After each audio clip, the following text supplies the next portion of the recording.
ዛሬ የምናወራው ብዙ ስላልተሰራበት ነገር ግን ብዙ ሊሰራበት ስለሚችለው ስለ ተምኔል ዲዛይኒንግ ነው። No input from the video.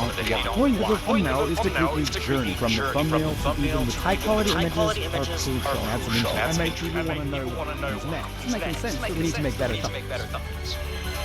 ተምኔል ለቪዲዮአችን ምን አይነት ጥቅም አለው ለሚለው መናገር የማያስፈልገውም ለቪዲዮአችን ጥቅም ስላለው ነው ይሄን ቪዲዮ ሰርች አድርገው ይገባው።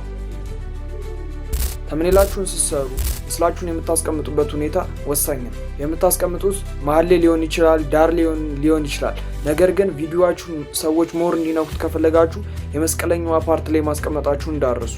ከተምኔላችሁ ጋር አብሮ የሚሄድ ቀለማትን ልትጠቀሙ ትችላላችሁ። 3 ሊሆን ይችላል፣ 2 ሊሆን ይችላል።